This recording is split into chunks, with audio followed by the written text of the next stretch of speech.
Good day and welcome to an educational and depressing cartoon about the wonders of addiction and how you, too, can go through the immensely painful experience. Meet Timmy.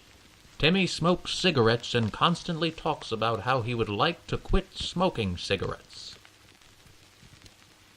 This is Tommy. Tommy also smokes cigarettes and regularly talks about quitting.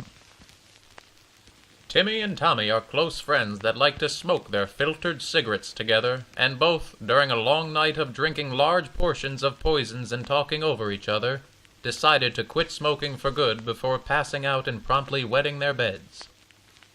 My, oh my, they are pathetic creatures. Let us take some time out of our day to see how both Timmy and Tommy deal with the overwhelmingly complex system of breaking their respective addictions. Perhaps you, too, could learn something from their unjustifiably miserable existences. It is important for me to point out that there are both a physical and a chemical addiction to smoking cigarettes, and quitting smoking will require breaking both parts of the addiction. Well, it's been a full 24 hours since their decision. Let's rejoin Timmy and Tommy and see where they have left off. What? You two are both smoking? My, do you even want to quit? Oh, what's this? Timmy has put the cigarette out after only 2 drags. Good job, Timmy. He knows that the chemical addiction, of which nearly all of his present life and mood are based around, is satisfied after the first inhalation. Tommy is not so intelligent. He doesn't like the idea of wasting his cigarettes after he's paid for them with his hard-earned money, and decides to finish the pack and try again after he's out. Yes, miserable humans that understand their chemical addiction are much more likely to successfully quit. And as they understand it is, at the very least, a 2-part addiction.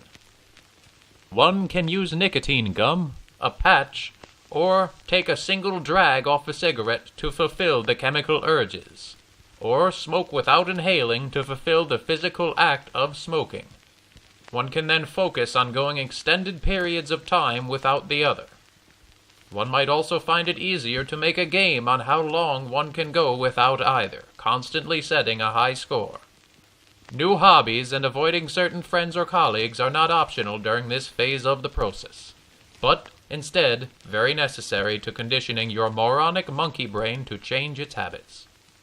I wonder how Timmy and Tommy are applying this advice. Let's check back on our protagonists, shall we? Oh my! Timmy is laying on the floor of his apartment looking completely defeated. His lungs desperately dumping all of the waste he's packed in over the years. He has picked up a few new hobbies, of which he focuses most of his miseries and frustrations into. This is perfect, as change and regrowth are exceptionally painful for a weak human. Don't worry though, Timmy. All existence on planet Earth is full of suffering. This experience is no exception and will, no doubt, make you slightly less pathetic, disciplined, and resilient. Where's Tommy, though? Surely he's face first in a pillow screaming. A much better stress reliever than a poisonous, addictive chemical substance. Oh, he's not home?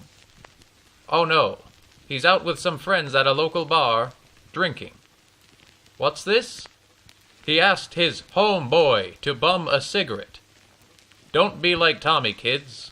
Always remember, alcohol reduces inhibitions, and living a social nightlife is an enormous trigger for smoking, as is drinking copious amounts of poisons.